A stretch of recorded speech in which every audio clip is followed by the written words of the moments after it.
Qardaşım, dünən sünnilər siğa haqqında danışırdılar. Sən də öz fikirlərini de. Sən ümumiyyətlə bunu bəhs edək, ümumiyyətlə siğanı ispat eləməkdən başqa bir mövzudur. Bunu hələ danışaq. İslam Peyğəmbəri bütün məzhəblər qəbul edir ki, bütün tarix kitabları və hədislərdə qeyd olunur ki, Peyğəmbər bir dönəm üçün müvəqqəti evliliyə icazə vermişdir. Burada ixtilaf yoxdur. Əksər tarixdə yazılır ki, Mu'tə döyüşündə Peyğəmbər bu evliliyə icazə vermişdir. Və döyüşdən qayıdandan sonra artıq sünnilərin nəzərinə görə qazanır. İndi sualımız budur ki, Peyğəmbər müvəqqəti də olsa 1 il, 5 il, 3 il, 1 ay, nə bilim 3 saat, lap belə bir gün, 1 saat belə bir icazə vermiş olsaydı, Peyğəmbər bunu özündən mi deyib, yoxsa bu vəhiydən gələn bir icazə idi? Nə ola bilər? Cavab budur ki, vəhiydən gəlir. Çünki Quranda ayələrdə Peyğəmbər özündən bir söz deməz, nə desə o vəhiydir. Müəyyən tüqənli həva. O heç vaxt özündən bir söz demir, həva nəfsindən bir söz demir, nə desə o vəhidir. Yaxşı, vəhiydən gəlibsə, görəsən vəhiy, çirkin, pis, nöqsanlı bir şeyə müvəqqəti də olsa icazə verərmi? Pak və pakizə olan Allah çirkin bir əmələ müvəqqəti də olsa icazə verərmi? Cavab budur ki, xeyr. Əsla. Deməli, müvəqqəti heç bir halda pis bir əməl kimi qələmə verilə bilməz, təqdim oluna bilməz. Əgər təqdim edilsə, onda qayıdırıq Peyğəmbərin dönəminə. Peyğəmbər, sən bir dönəm üçün çirkin bir əmələ icazə verirsən. Sən Peyğəmbərliyə nöqsanlar. Hələ bir qrup insan məsəl üçün bu əxlaqsızlıqdır deyirsə, deyən şəxslərin cavabı budur ki, bir müddət onda Peyğəmbər əxlaqsızlığa icazə verib özü də icra edir. Demək, heç bir halda mümkün deyil. Hər bir halda sən bunu qəbul edirsən, etmirsən, bu sənin şəhmət. Sən əsla və əbədə bunu əxlaqsızlıq kimi, pis bir əməl kimi, çirkin bir iş kimi təqdim edə bilmərsən. Bu ixtiyarın yoxdur. Eləsən bir baxa Peyğəmbərə nöqsan gəlir. Bu eyni anda bu bir müddət çirkin bir əmələ Allah icazə verməz məsələsi, bazqardıq məsələsinə də ilkin mərhələdə qayıda bilər. Yəni çünki bugünkü gün bu məsələ bizim həm təbiətimizə ziddir, həm dinimizin şəriətinə ziddir. Biz bu məsələyə belə düz bəzi alimlərin nəzəri bu barədə olmuyor ki, o dövrdə şəri hökmlərin icrası, nə bilim və s. bu fərqli bir görüşlər var da o barədə. Amma yəni bu aspektdən baxsaq, yəni bir müddət Allah çirkin bir əmələ icazə verərmi? Verdimi yəni?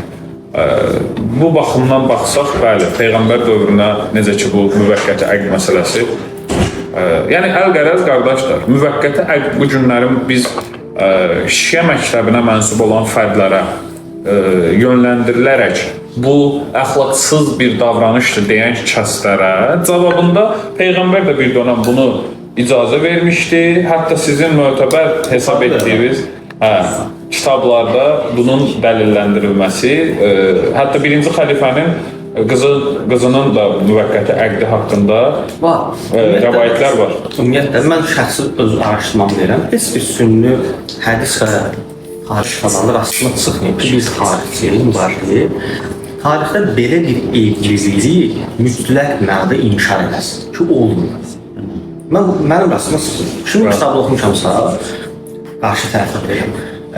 Ondan hamısı ki, bəli, İslam şəriətində belə bir evlilik bir dönəmsi var. Hətta siğəyə rəddiyə olaraq yazılan kitablar da var. Onları belə mütaliqəni, qarşı tərəf belə iddia edir ki, bəli, Peyğəmbər buna bir dönəmsi icazə verir. Amma sonra hökmdən ki, başlıq burada bəhs edir. Ümumiyyətlə, siğə mövzusundan, müvəqqəti evlilik mövzusunda diqqət olunan məsələ budur. Bax, usulda buna məhəllin niza deyirlər, yəni müzakirə olur. Biz nəyi müzakirə edirik? Cində siğə var ya yoxdur, belə bir mövzu batıldır. Çünki hamı deyir var. Bu qüvvədən düşüb ya düşmür. Müzakirə budur. Biz bunun debat eləməliyik. Əgər desək ki, qüvvədən düşür, dəlil verməliyik. Tutaq ki, öz nəzdində, öz mənbələrindən yalan, uydurma, doğru və s. qeyri dəlil gəldi. Bu yenə də ona əxlaqsız bir şey etməsin. Niyə? Çünki bir dönəm Peyğəmbər və onun əshabı, səhabələri bunu icra edib də yəni. Bəli, bu məsələyə əxlaqsızlıqdır deyə bilməzlər. Hətta bura qədər də deyim, klassik sünni təfsirçiləri belə. Nisa surəsinin 24-cü ayəsinin Əməstəmtə'sun ifadəsini mut'a kökündən də istifal valına gedərək müvəqqəti olaraq faydalanmaq kimi tərcümə edirlər. Yəni müvəqqəti edilir. Yəni klassik təfsirçilər belə deyirlər ki, bu ayə müvəqqəti evliliyin leqallaşması üçün nazil olmuş bir ayədir. Daha sonralar hökmdən düşür. İndi biz burada sual yaradırıq. Ayəni hədis hökmündən sala bilər, yoxsa yox? Yox deyənlər gərək bizə ayə versin. İndi hə deyənlərdən başqa debatımız var, o öz yerində. Yox deyənlər ki, bəzən hətta Məkarim Şirazağanın bir araşdırması var. Təbəridən belə bir irad tutulur. Deməli, Təbəri tarixdə həm müfəssir kimi tanınır, təfsir Təbərisi var. Həm də tarixçisi, müvarrix kimi tanınır. Tarixi Təbəri də var. Şeyx Məkarim Müvəqqəti Evliyyatının məqaləsində Təbəridən belə bir irad gətirir.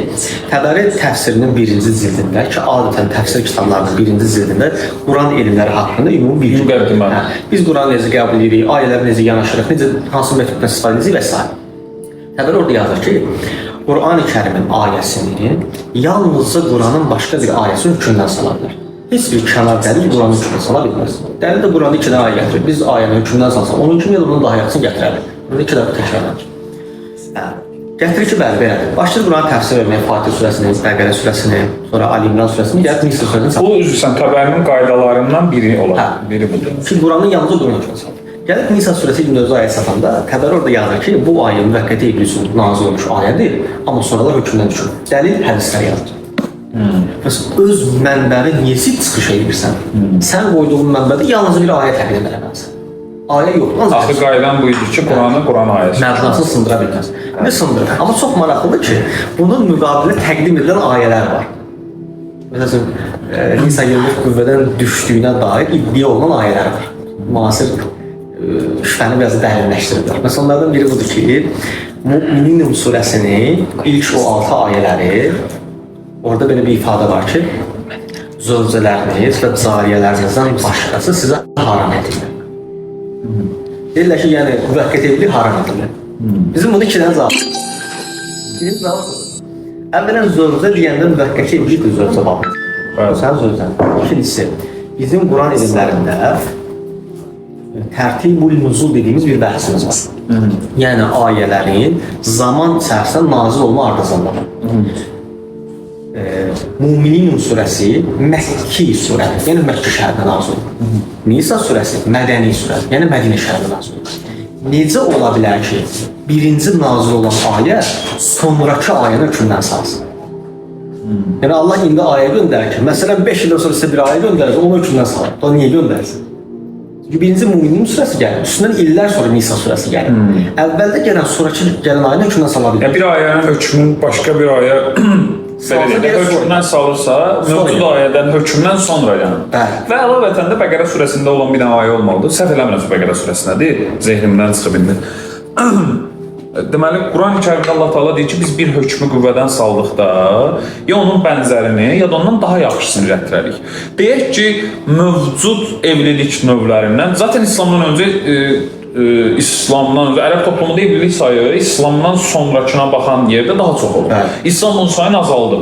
Əgər biz desək ki, müvəqqəti əqd, yəni siğə, yəni mütə, bu evliliyi Allah hökmün qüvvədən salıbsa, bəs bunun bənzəri və ya daha yaxşısı alternatifi nədir? İnsan necə günah? Bəli, cavab budur.